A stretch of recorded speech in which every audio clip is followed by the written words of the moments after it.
Hello મિત્રો, કેમ છો? મજામાં છો ને? હું પણ મજામાં છું, તમે પણ મજામાં જશો ને? આજે આપણે એક રેસીપી લઈને આવી ગયા છીએ, ફરાળી છે ને આપણે બનાવવાના છે બટેટાના પુડલા ફરાળી.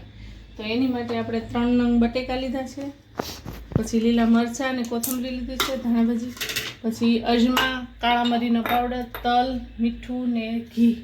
ને આપણે હવે આ મોટી ખમણી છે ને એનાથી આપણે બટેટા ખમણી નાખશું.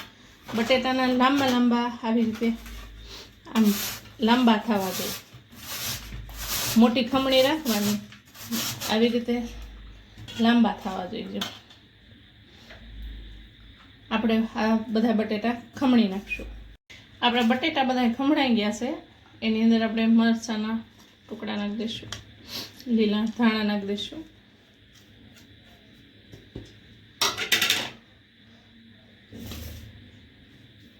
થોડોક મરી પાવડર નાખી દઈશું,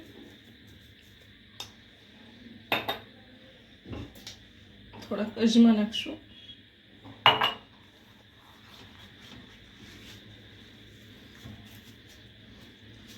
આપણે 1 ચમચી જેટલા તલ નાખશું. જો તમે ઉપવાસમાં તલ ખાતા હોય તો નાખવાના, ન ખાતા હોય તો આદુની પેસ્ટ નાખી શકો, પણ અમે નથી ખાતા, આદુ ઓછું ખાઈ. ને મીઠું નાખીશું.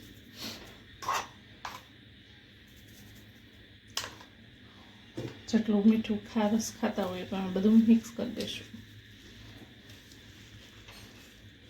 ઉપવાસ હોય કે છોકરાઓને ટિફિનમાં દેવું હોય તો પણ તમે આ બનાવી શકો છો, ટિફિનમાં પણ ચાલે, ઉપવાસમાંય ચાલે ને ટિફિનમાંય ચાલે. આ બધું આપણે હવે બધું મિક્સ કરી દઈશું. આ બધું મિક્સ થઈ ગયું છે ને આપણે હવે લોઢી પણ તપી ગઈ છે, તો આપણે હવે એમાં થોડું ઘી નાખશું, ઘીથી લોઢી ગ્રીસ કરી લઈશું.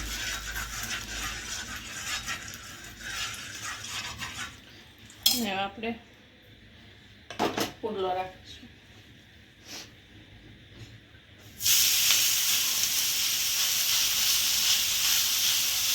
પતલો પતલો હાથેથી જ ફેલાવવાનો.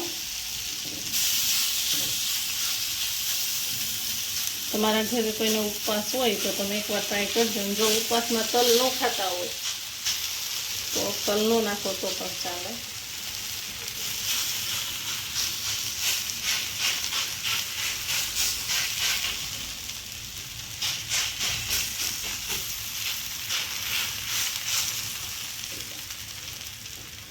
આપણે હવે એક બાજુ એને શેકાવા દઈશું.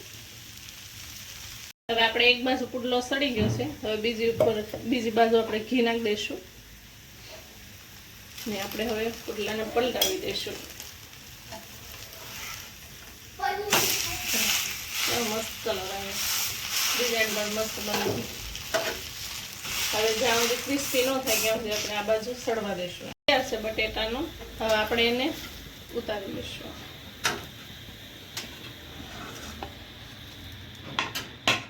એને ઠંડા દહીં સાથે સર્વ કરીશું. તૈયાર છે આપણા બટેટાના પુડલા. જો તમને મારી રેસીપી સારી લાગી હોય તો લાઈક કરો, શેર કરો, સબસ્ક્રાઈબ કરો. ભલે મિત્રો, બાય.